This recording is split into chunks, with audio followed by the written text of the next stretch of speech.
नमस्कार दोस्तों, कैसे हैं आप सब। जैसा कि आपको पता है कि हम सी यू टी यू जी के लिए हिस्ट्री के सिलेबस को कवर करने की कोशिश कर रहे हैं और इसके लिए हम रेफरेंस ले रहे हैं C U T U G का जो सिलेबस है मेनली बेस्ड है N C E R T का क्लास 12th की जो बुक है वो। तो इस वीडियो में हम बात करने वाले हैं जो थर्ड बुक है उसका जो सेकेंड चैप्टर है। थर्ड बुक यानी कि जो मॉडर्न हिस्ट्री पे बेस्ड है और उसका सेकंड चैप्टर रेबेल्स एंड द राज है। तो इस वीडियो में हम इस चैप्टर से रिलेटेड कुछ इम्पॉर्टेंट क्वेश्चन जो आपको सी यू टी यू जी के एग्ज़ाम में पूछे जा सकते हैं उसके बारे में हम डिस्कस करने वाले हैं, उसको हम एनालाइज करने की कोशिश करेंगे। ये वीडियो सिंपल क्वेश्चन आंसर का वीडियो नहीं है, इसमें हम एक क्वेश्चन के बेसिस पे उसके पूरे और कॉन्सेप्ट को समझने की कोशिश करेंगे। तो चलिए हम स्टार्ट करते हैं ये वीडियो। पहला क्वेश्चन है, where did Rani Lakshmibai die. अगर आप एक तरह से कहें हमारे कॉन्सेप्ट वाले वीडियो को देखे होंगे रेबेल्स एंड द राज को, तो इसमें हमने देखा कि फर्स्ट वार ऑफ इंडिपेंडेंस में कई तरह के लीडर इमर्ज करके आए। इसमें रानी लक्ष्मीबाई भी थी जो झांसी की रानी थी। तो ये पूछा जा रहा है कि उनका डेथ कहाँ हुआ था, वो उनका निधन कहाँ हुआ था। ये सब लोग जानते हैं कि वो झांसी की रानी थी, लेकिन बहुत कम लोगों को पता होगा कि उनका डेथ कहाँ हुआ था। तो उनके बारे में कुछ एक्स्ट्रा इन्फॉर्मेशन हम ऐड किए हैं यहाँ साइड में। Rani Lakshmibai died while fighting in Gwalior on 18 June 1858 at age 23। She was dressed as a soldier when she died. 23 years की एज में वो ग्वालियर के पास में उनका निधन होता है। अब यहाँ ग्वालियर तो ऑप्शन में है नहीं, तो ग्वालियर में एक जगह थी जिसका नाम था कोटा की सराय, वहाँ पर इनका निधन हुआ था। तो इसका ऑप्शन सही ऑप्शन इसमें जो होगा वो हो जाएगा कोटा की सराय। एक बहुत ही इम्पॉर्टेंट अंग्रेज अफसर था ह्यूग रोज। उसने मतलब एक तरह से कहें कि झांसी की रानी के बारे में कहा कि she is the most dangerous of all Indian fighters. तो एक तरह से वो बता रहा था कि वो कितनी ज़्यादा एक तरह से कहें ब्रेव थी, कितनी ज़्यादा बहादुर थी। अंग्रेज़ लोग उनसे काफ़ी ज़्यादा डरते थे। और भी कुछ एक्स्ट्रा इन्फॉर्मेशन हमने ऐड किया है इधर, जैसे कि उनका जन्म जो हुआ था वो वाराणसी में हुआ था और उनके माँ का नाम भागीरथी बाई और पिता का नाम मोरोपंत था। उनके रिलेटिव थे कानपुर के जो 1857 के फ्रीडम फाइटर हैं नाना साहब, उनके रिलेटिव हुआ करते थे। और वो नाना साहब कौन है? नाना साहब पेशवा बाजीराव सेकेंड के एडॉप्टेड सन हैं। रियल सन नहीं है, जैसे कि बायोलॉजिकल सन नहीं है, एडॉप्टेड सन है। 7 साल की उम्र में बचपन में इनका नाम, रानी लक्ष्मीबाई का बचपन का नाम था मणिकर्णिका तांबे। तो आपसे ये भी पूछा जा सकता है, 7 साल की उम्र में उनका विवाह जो होता है, उनकी शादी होती है, वो गंगाधर राव से हो जाता है। झांसी के राजा थे वो। और विवाह के बाद में, शादी के बाद में उनका नाम लक्ष्मीबाई पड़ जाता है और वो रानी बन जाती हैं। तो इस तरह से उनका नाम रानी लक्ष्मीबाई पड़ गया। 1951 में ये एक तरह से कहें एक संतान को जन्म देती हैं और उसके 2 ही साल बाद इनके पति का यानी कि गंगाधर राव का निधन हो जाता है। आपको पता है कि 1856 इसमें कुछ प्रॉब्लम्स हैं। यहाँ 1951 नहीं बल्कि 1851 होना चाहिए।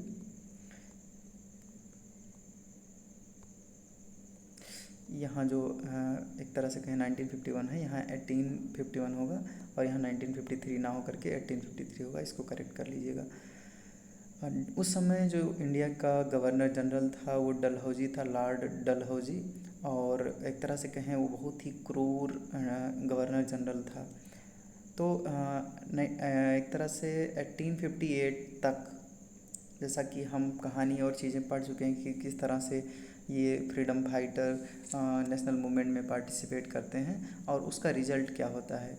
तो उसी दौरान एक तरह से कहीं अंग्रेज़ों से फाइट करते हुए झांसी को काफ़ी दिनों तक सेफ रखी थी। 1858 तक एक तरह से कहें आंदोलन 1857 में हुआ, 1858 तक ये सेफ रखी थी। लेकिन उसके बाद में 1858 के जून के महीने में एक ग्वालियर फोर्ट को कैप्चर करने के बाद में जैसे ही वो आगे बढ़ रही थी, मोरार पड़ेगा ग्वालियर में ही एक जगह, तो वहाँ पर एक तरह से कहें अंग्रेज़ों की एक भारी सेना से वो घिर जाती हैं और लड़ाई करते हुए वहीं पर उनका निधन हो जाता है। तो जिस जगह पर उनका निधन हुआ था उसका नाम है कोटा की सराय, ग्वालियर में ही ये जगह है। तो इस क्वेश्चन का जो आंसर होगा वो होगा कोटा की सराय। Awadh and Satara were captured under.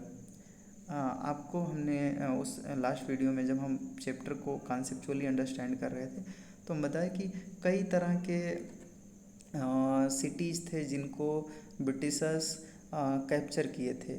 किसी किसी को डॉक्ट्रिन ऑफ लैब्स के तहत, किसी किसी को और कई तरह की उनकी डॉक्ट्रिन हुआ करती थी, जिस नियम होते थे जिसके तहत वो अडॉप्ट कर लेते थे। एक तरह से उनका नियम कानून, उनका पॉलिटिकल सिस्टम वो कैप्चर कर लेते थे। तो अवध, सतारा या इसके अलावा और कई सिटीज़ थीं जिनको डॉक्ट्रिन ऑफ एक तरह से कहें सब्सिडरी अलायंस के तहत कैप्चर किया गया। सब्सिडरी अलायंस के बारे में हम कोई सेपरेट वीडियो बनाएंगे, लेकिन अभी इतना ये समझिए कि सब्सिडरी अलायंस में जिस भी स्टेट के तहत या जिस भी किंगडम के साथ में British east India company subsidiary alliance करती थी, उस किंगडम की सिक्योरिटी की जिम्मेदारी ब्रिटिश ईस्ट इंडिया कंपनी खुद ले लेती थी। अर्थात अगर कोई ईस्ट इंडिया कंपनी के साथ सब्सिडरी अलायंस कर रहा है तो उसको सेना रखने की कोई आज़ादी नहीं होगी। इसके अलावा और कई चीज़ें थी जिसको हम आगे कोई सेपरेट वीडियो बना करके डिस्कस करेंगे। नेक्स्ट क्वेश्चन है who led the revolt from Bihar. तो बिहार क्या कई जगहों से अलग अलग लीडर थे जिनके नाम हम यहाँ पर एक तरह से कहें एक लिस्ट बना करके रखे हुए हैं। आप यहाँ से देख सकते हैं कि जनरल बख्त खान नाम के लीडर थे जो दिल्ली में लीड कर रहे थे। दिल्ली में ही बहादुर शाह जफ़र भी थे। नाना साहब कानपुर में थे। बेगम हज़रत महल लखनऊ में थी। खान बहादुर बरेली में थे। कुंवर सिंह बिहार के आरा ज़िले में थे। मौलवी अहमदुल्लाह फैज़ाबाद में थे और रानी लक्ष्मीबाई झांसी में थी। इसके अलावा मंगल पांडे की हम बात करें तो वो बलिया के थे। तो एक तरह से कहें मेरठ में उस समय वो वर्किंग थे, क्योंकि वो सिपाही थे, फौजी थे। तो वो रहने वाले तो बलिया के थे, लेकिन वो मेरठ में वर्किंग थे और वहीं पर वो एक तरह से कहें आंदोलन स्टार्ट किए। एक तरह से उनको फांसी पे लटका दिया गया, उसके बाद में शुरू हुआ। जनरल बख्त खान दिल्ली के, और इन सब लोगों का नाम तो हमने बोल दिए। तो बिहार से कौन लीड कर रहा था? बिहार में जो आरा ज़िला है उससे Kunwar Singh. Under whose governor generalship revolt of 1857 occurred. देखिए यहाँ पर इसका एग्जैक्ट आंसर लॉर्ड कैनिंग होगा, लेकिन इसके आगे पीछे की चीज़ें समझिए। 1956 में जब रिवोल्ट होने वाला था उसके जस्ट पहले एक तरह से रिवोल्ट जब हुआ, एक तरह से सिपाही म्यूटनी स्टार्ट हुआ, उसके पहले जो इंडिया का गवर्नर जनरल उस समय था वो लॉर्ड डलहौजी था।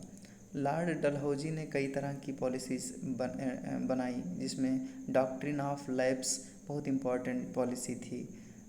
एक तरह से कहें बहुत ख़तरनाक पॉलिसी भी थी। लेकिन रिवोल्ट जब स्टार्ट हुआ तो उस समय गवर्नर जनरल थे लॉर्ड कैनिंग। लॉर्ड कैनिंग 1856 से 1857 तक भारत के गवर्नर जनरल रहते हैं, और उसके बाद में उनको एक तरह से वायसराय बना दिया जाता है, क्योंकि 1857-58 में गवर्नमेंट ऑफ इंडिया एक्ट 1858 में गवर्नमेंट ऑफ इंडिया एक्ट पास किया जाता है ब्रिटिश पार्लियामेंट से, और उस एक्ट की वजह से इंडिया में जो गवर्नर जनरल का पोस्ट था उसको वायसराय में कन्वर्ट कर दिया जाता है, और इस तरह से लॉर्ड कैनिंग इंडिया के पहले वायसराय बनते हैं। वायसराय के रूप में लॉर्ड कैनिंग ने कई तरह की पॉलिसीज अडॉप्ट की। डॉक्ट्रिन ऑफ लैब्स जो कि डलहौजी की नीति थी उसको आगे बढ़ाए, वो उसको ख़त्म कर दिया उन्होंने। एक तरह से आप समझिए कि वायसराय लॉर्ड कैनिंग बहुत अच्छे एक तरह से कहें अच्छे वायसरायों में से एक थे, या अच्छे गवर्नर जनरल्स में से एक थे, लेकिन वो जब उनको अपॉइंट किया गया तो सिचुएशन बहुत ख़राब थी। डॉक्ट्रिन ऑफ लैब्स को ख़त्म करते हैं और वो एक नई तरह की टेरिटरी, एक नई तरह के कानून लेके आते हैं, जैसे कि उनके शासनकाल में इनकम टैक्स एक्ट लेके आया जाता है। वो एग्रीकल्चर और आर्मी को रिफॉर्म उनको इम्प्रूव करने के लिए कई काम करते हैं। उन्होंने हिंदू जो विडोज थी उनके रीमैरिज की बात की, जो कि राजा राम मोहन राय के प्रयास से काफ़ी सफल भी हुआ। 1856 में इसके लिए एक्ट भी लेके आए वो। तो जब रेवेलियन एक तरह से कहें एक तरह से विद्रोह हो रहा था, 1857 का रिवोल्ट हो रहा था, तो उन्होंने एक पॉलिसी अडॉप्ट की, क्लीमेंसी पॉलिसी ऑफ क्लीमेंसी। इस पॉलिसी में ये था कि इस रिवोल्ट के टाइम पे जो सिपाही एक तरह से कहें छुट्टी लेकर के अपने गाँव के तरफ भाग गए थे, चाहे वो विद्रोह करने के लिए चाहे और किसी वजह से, उनके खिलाफ कोई एक्शन नहीं लिया जा रहा था।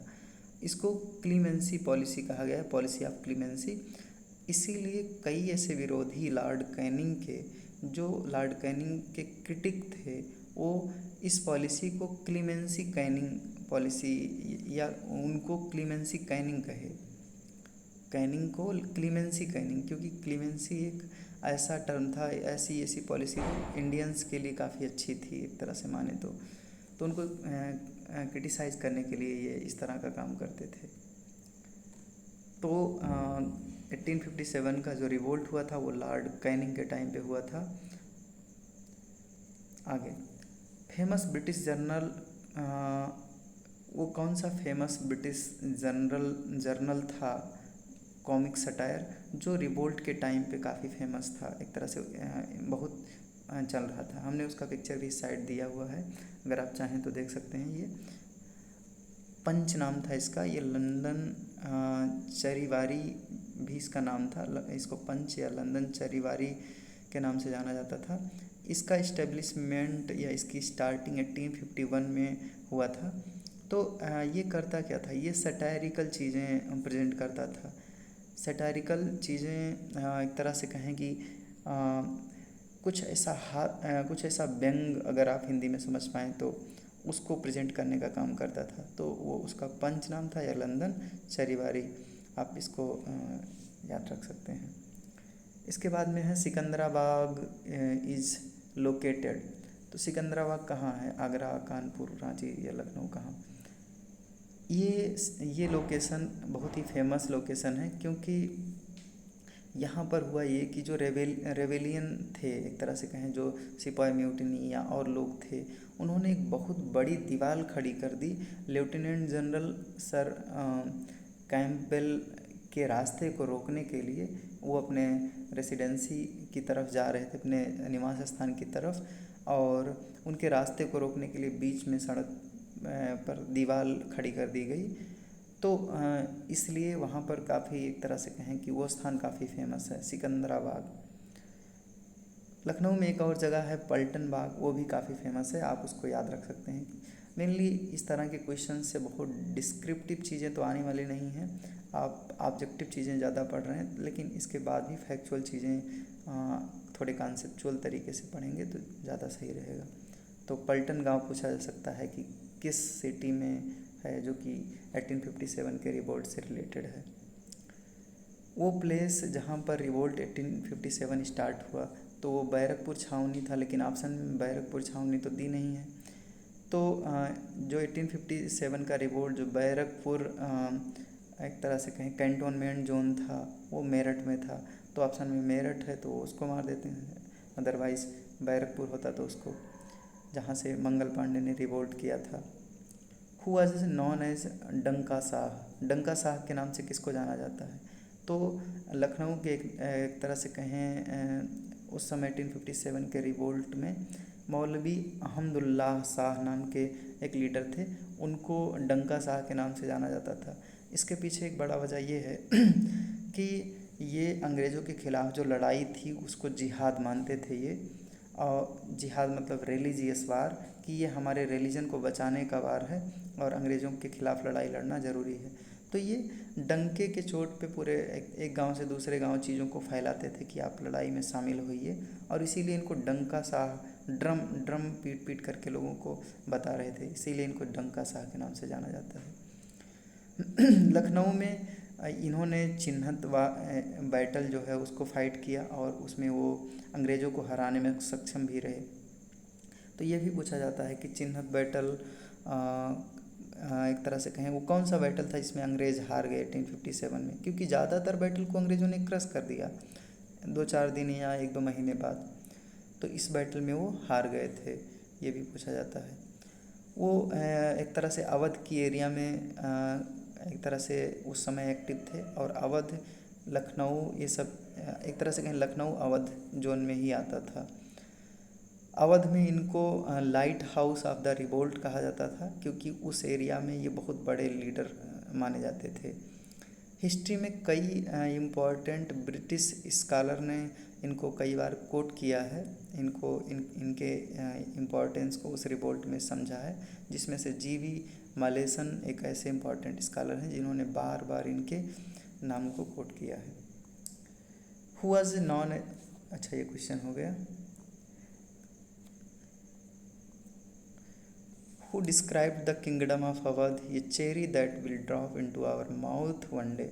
अगर आप एनसीईआरटी के चैप्टर को पढ़ेंगे तो उसमें ये बात बताया गया है कि लॉर्ड डलहौजी जो एक तरह से कहें रिवोल्ट के पहले गवर्नर जनरल था, वो जो अवध है, अवध का जोन काफ़ी फेमस माना, वो इम्पॉर्टेंट माना जाता था, क्योंकि काटन या ये जो एक तरह से कहें नील की खेती होती थी, वो उस एरिया में काफ़ी अच्छी होती थी, और वो मार्केट के एक तरह से कहें उस एरिया में मार्केट भी काफ़ी एक तरह से कहें डेवलप था।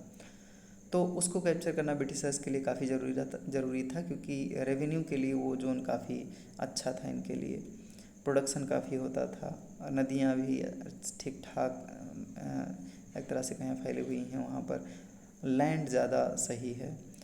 तो उसको उस जोन को, उस क्षेत्र को, अवध वाले उस पार्ट को डलहौजी ने कहा कि ये एक चेरी है जो एक ना एक दिन मेरे मुंह में या हमारे मुंह में, ब्रिटिश ईस्ट इंडिया कंपनी के मुंह में पड़ेगा ही पड़ेगा, और उसका आनंद लेंगे। तो वो लॉर्ड डलहौजी था।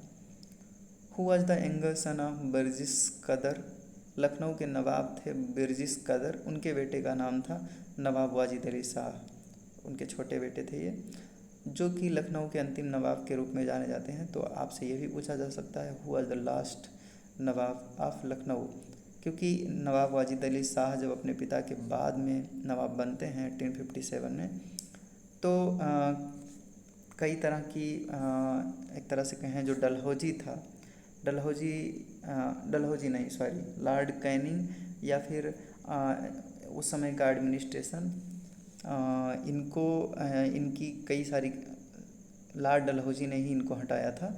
इनके एडमिनिस्ट्रेशन में कई तरह की कमियां थीं, ऐसा बता करके, और इनको हटा दिया गया। लेकिन जनता जो थी इनसे काफ़ी खुश थी, लोग वहाँ के लखनऊ के काफ़ी पसंद करते थे इनको, और इसीलिए वो रिवोल्ट में बहुत बढ़ चढ़ करके पार्टिसिपेट किए। तो जब इनको हटाया गया एम्परर के पोस्ट से या नवाब के पोस्ट से, तो इनको कलकत्ता भेज दिया गया। तो ये भी क्वेश्चन पूछा जा सकता है कि लखनऊ के लास्ट नवाब को अगर जब हटाया गया तो वो कहाँ भेजे गए, उनको कहाँ डिपोज किया गया, तो वो कलकत्ता है। इनकी पत्नी का नाम नवाब वाजिद अली शाह की पत्नी का नाम बेगम हजरत महल था, और 1857 के रिवोल्ट को इन्हीं के द्वारा लीड किया जाता है, बेगम हजरत महल। लॉर्ड डलहौजी का नाम आया तो उसके बारे में कुछ चीज़ें। 1848 में ये गवर्नर जनरल अपॉइंट होता है, और इसका इम्पॉर्टेंट काम ये था कि ब्रिटिश पावर को कंसोलिडेट करना ऑल ओवर इंडिया में। ये काफ़ी एक तरह से कहें अथॉरिटेरियन और टफ रूलिंग के लिए जाना जाता है, खास करके गवर्नर जनरल में अगर हम बात करें तो बहुत अथॉरिटेरियन था ये, बहुत स्ट्रिक्ट डिसीजन लेता था, और इसका जो टाइम पीरियड था बहुत कंट्रोवर्शियल था। इन्होंने कई तरह के रिफॉर्म किए, जैसे रेलवे का रिफॉर्म 1854 में पहला बार रेलवे लाइन बिछाया गया, टेलीग्राफ लाइन, पोस्टल नेटवर्क बनाए गए, पब्लिक वर्क कई तरह के हुए इंडिया में, गंगा कैनाल का इंफ्रास्ट्रक्चर तैयार किया गया। लेकिन कई तरह की ऐसी गलत नीतियाँ भी थी इसकी, जैसे डॉक्ट्रिन ऑफ लैप्स जैसी पॉलिसीज़ भी थीं, या जो एक तरह से कहें 1857 के रिवोल्ट की सबसे बड़ी इम्पॉर्टेंट वजह बनी आगे चल के। तो हाँ, एक तरह से कहें कुछ लोग इसको मेकर ऑफ मॉडर्न इंडिया मानते हैं, क्योंकि टेलीग्राफ लाइन, रेलवे, ये सब मॉडर्न इंडिया का फाउंडेशन बना। लेकिन कुछ ही लोग इसको क्रिटिसाइज़ भी करते हैं। रेलवे लाइन या टेलीग्राफ के अलावा इसने वर्नाकुलर लैंग्वेज में कई स्कूल ओपन कराए, या फिर कई तरह के सोशल रिफॉर्म किया, जैसे कि फीमेल इन्फेंटिसाइड को रोकने का काम किया, या इस तरह के और कई रिफॉर्म इसके द्वारा किए गए। इंजीनियरिंग कॉलेजेस भी इसके द्वारा स्टार्ट किए गए। तो ये सब अच्छी चीज़ें थी, और इसी के बेसिस पे कुछ लोग इसको मेकर ऑफ मॉडर्न इंडिया कहते हैं। लेकिन कुछ लोग क्रिटिसाइज़ भी करते हैं इसके एक तरह से कहें अथॉरिटेरियन रूलिंग की वजह से, या जिसमें डॉक्ट्रिन ऑफ लैब्स के वजह से इसको क्रिटिसाइज़ भी किया जाता है। अगला क्वेश्चन है कि which of the following battle are Britishers defeated. तो ये क्वेश्चन अभी हम जब पढ़ रहे थे डंका साह के बारे में, तो हमने देखा कि बैटल ऑफ चिन्हत में वो अंग्रेज़ों को हराने में एक तरह से कहें सक्सेसफुल हो जाते हैं। तो ब्रिटिशर्स ये बैटल ऑफ चिन्हत के अलावा बाकी जितना भी वार ये लड़े उन सब में ये जीते हैं। जैसे कि बैटल ऑफ बक्सर आप जानते हैं 1764 में अंग्रेज़ों के जो एक तरह से अंग्रेज़ों की तरफ से जो हेक्टर मुनरो था ब्रिटिश ईस्ट इंडिया कंपनी की तरफ से, वो मीर कासिम का सपोर्ट कर रहा था, जो कि बंगाल का नवाब था। तो अवध के नवाब शुजाउद्दौला और मुग़ल एम्परर शाह आलम, इन्हीं सब के बीच में ये वार हुआ था। एक पार्टी उसमें ब्रिटिश ईस्ट इंडिया कंपनी थी, जिसमें मीर कासिम को सपोर्ट कर रहा था, और एक नवाब ऑफ अवध यानी कि शुजाउद्दौला थे, जो कि मुग़ल एम्परर शाह आलम सेकेंड, ये दोनों मिलकर के लड़ रहे थे। अवध की लड़ाई जो हुई, जिसमें अवध को अनेक्स कर लिया गया ब्रिटिश ईस्ट इंडिया कंपनी के द्वारा, तो वाजिद अली शाह के बारे में हमने बताया ही। वाजिद अली शाह बहुत कैपेबल रूलर थे। इसके बाद में भी ब्रिटिश ईस्ट इंडिया कंपनी ने कई तरह की ऐसी रिपोर्ट भेज दी इंग्लैंड में कि वाजिद अली शाह सही से शासन नहीं कर रहे हैं, और इसीलिए वहाँ से ये फरमान आया कि उनको हटा दिया जाए, और हटा दिया गया लॉर्ड डलहौजी के द्वारा। और इससे एक तरह से कहें लोगों में गुस्सा भड़क गया, और 1857 का रिवोल्ट हुआ। तो एक तरह से कहें किंगडम ऑफ अवध को जो अनेक्स किया गया ब्रिटिश ईस्ट इंडिया कंपनी के द्वारा 1856 में, और उसके बाद में बैटल ऑफ अवध जो हुआ एक तरह से 1856 में, बैटल ऑफ बक्सर 1764 में, और बैटल ऑफ चिन्हत भी 1856-57 में हुआ। बैटल ऑफ जिंद जो हुआ उसके बारे में थोड़ा सा इन्फॉर्मेशन इधर। बैटल ऑफ जिंद हरियाणा में होता है अंग्रेज़ों के द्वारा, और उसको भी अंग्रेज़ क्रश कर देते हैं। तो बैटल ऑफ चिन्हत लखनऊ में होता है, और उसको जो डंका साह थे वो जीत लेते हैं। अंग्रेज़ों के साइड से सर हेनरी लॉरेंस थे, जिसमें हमने बताया कि रास्ता रोक दिया जाता है और वो चीज़ें। अगला क्वेश्चन है where did execution of mutinies take place.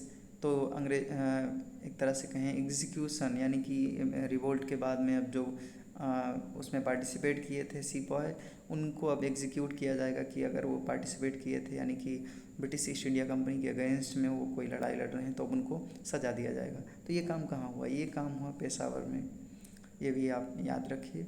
Under whose leadership Britishers adopted policies aimed at reforming Indian society. तो किसके लीडरशिप में इंडियन सोसाइटी को रिफॉर्म करने की पॉलिसीज अडॉप्ट की गई? वैसे ये क्वेश्चन बहुत एम्बिगुअस है, लेकिन इसमें जो ऑप्शन है उसकी वजह से ये थोड़ा सही हो जाता है। क्योंकि अभी मान लीजिए अगर ये पूछता कि यहाँ ऑप्शन में डलहौजी भी दे देता, कैनिंग भी दे देता, तो फिर समस्या थी। लेकिन ऑप्शन ऐसे हैं कि ज़्यादा ही एक तरह से कहें टफ नहीं है। लॉर्ड विलियम बेंटिक सती प्रथा को समाप्त करने का काम के लिए एक्ट लाते हैं, या फिर ओमेन का एक तरह से कहें जो सती प्रथा वही है कि ओमेन को उनकी अगर वो विडो हैं, उनके पति का निधन हो जाता है तो उनको जला दिया जाता है, तो इसको रोकने का काम करते हैं। फीमेल इन्फेंटिसाइड को रोकने का काम करते हैं। तो ये कई तरह की सोशल रिफॉर्म की पॉलिसीज़ लाई जाती हैं। After how many years of mutiny in memoriam was painted. तो इन मेमोरियम एक याद में बनाया गया एक एक चित्र था जो ऑयल पेंटिंग था। इसको बनाया गया था सर जोसेफ नॉयल पेंटन के द्वारा। और इसमें एक तरह से जो ब्रेवरी शो किया गया था एक तरह से 1857 के रिवोल्ट में अंग्रेज़ों की तरफ से अंग्रेज़ों के जो ओमेन थी, लेडीज़ थी, वो किस तरह से बहादुरी से लड़ाई लड़ी उसको दिखाया गया है। तो एक तरह से ब्रिटिश ओमेन की हेरोइज़म को प्रेजेंट करने की किस तरह से बहादुरी से वो चीज़ों को सामना कर रही थी, जैसे जो रेवेलियन थे उनका। तो ये पूछा जा रहा है ये कितने साल बाद बनाया गया, कितने साल बाद इस पेंटिंग को बनाया गया। तो वैसे ये पेंटिंग बनाया गया था 1858 में और रिवोल्ट स्टार्ट हुआ था 1857 में। तो ये होना चाहिए 1.5 years. After getting dethroned Wajid Ali Shah was exiled to which place. तो वाजिद अली शाह को कहाँ पर भेजा गया, हमने अभी बात भी किया, कलकत्ता में उनको भेज दिया गया था। इसी तरह का एक क्वेश्चन और आता है कि दिल्ली के नवाब जो कि अंतिम मुग़ल एम्परर थे, उनका नाम था बहादुर शाह जफ़र। तो उनको एग्जाइल के लिए कहाँ भेजा गया, तो उनको भेजा गया था रंगून जेल में, जो कि अंडमान और निकोबार आइलैंड में है। तो उनको उनकी पत्नी के साथ में, उनके बच्चों के साथ में सबको भेज दिया गया था और वहीं उनका निधन हो गया। लेकिन वाजिद अली शाह को अकेले भेजा गया था। इनकी पत्नी बेगम हज़रत महल लखनऊ में रह के ही 1857 के रिवोल्ट को लीड कर रही थी। Who painted relief in Lucknow in 1859। तो एक तरह से अंग्रेज़ों ने जितनी बर्बरता से, कठोरता से 1857 का जो रिवोल्ट था लखनऊ में खासकर, उसको सप्रेस किया और उसके बाद में अंग्रेज़ों में जो रिलीफ मिला, अंग्रेज़ों में लखनऊ को लेकर के खासकर, तो उसको लेकर के एक पेंटर थॉमस जॉन बारकर ने एक पेंटिंग बनाया रिलीफ इन लखनऊ की, किस तरह से लखनऊ में अंग्रेज़ों को रिलीफ मिला उसके बारे में। ओरिजिनली ये पेंटिंग 1859 में बनाया गया और एक तरह से थॉमस जॉन बारकर ना बना करके, बल्कि एक स्वीडिश आर्टिस्ट, मिलिट्री आर्टिस्ट थे, उनका नाम था, यहाँ कहीं होगा, सॉरी इसमें नहीं दिया गया है। तो ये पेंटिंग उनके द्वारा बनाया गया था, लेकिन बाद में उनसे इंस्पायर होके दूसरी पेंटिंग तैयार की गई थॉमस जॉन बारकर के द्वारा, 1857 के रिवोल्ट पे बेस्ड था। तो इसमें मेनली थॉमस जॉन बारकर का ही नाम फेमस है। It depict second relief of Lucknow. Mainly Lucknow में जब रिवोल्ट को क्रश कर दिया गया तो उसके बाद में किस तरह से रिलीफ आया अंग्रेज़ों में, इसको प्रेजेंट किया जाता है। तो ये एक छोटा सा प्रयास था। इसमें हम ऑफकोर्स जितने क्वेश्चन हो सकते हैं उसको नहीं कर पाए हैं, लेकिन ये एकमात्र वीडियो नहीं है। हम कोशिश करेंगे इस चैप्टर पे और भी वीडियोज़ लेके आएँ, जिससे आप जो लोग CUET UG की तैयारी कर रहे हैं उनका हेल्प हो सके। कॉन्सेप्चुअली आप एक तरह से कहीं इस चैप्टर पे जो वीडियो कॉन्सेप्चुअल बेसिस पे बनाया गया है उसको देखिए, वहाँ से ज़्यादातर चीज़ें क्लियर होंगी। लेकिन कई फैक्चुअल चीज़ें हैं जिनको हम उस वीडियो में कवर नहीं कर पाए हैं, तो इस तरह के और वीडियोज़ आते रहेंगे। आप चैनल को सब्सक्राइब कर सकते हैं। इस वीडियो के रिगार्डिंग या इस चैप्टर के रिगार्डिंग अगर कोई क्वेरी है तो आप हमसे पूछ सकते हैं कमेंट बॉक्स में। और अगर आपको CUET UG या PG के रिगार्डिंग कुछ इन्फॉर्मेशन चाहिए, कुछ जानकारी चाहिए, तो आप हमको मेल कर सकते हैं या कमेंट बॉक्स में लिख सकते हैं। मिलेंगे किसी अगले वीडियो में, तब तक के लिए जय हिंद।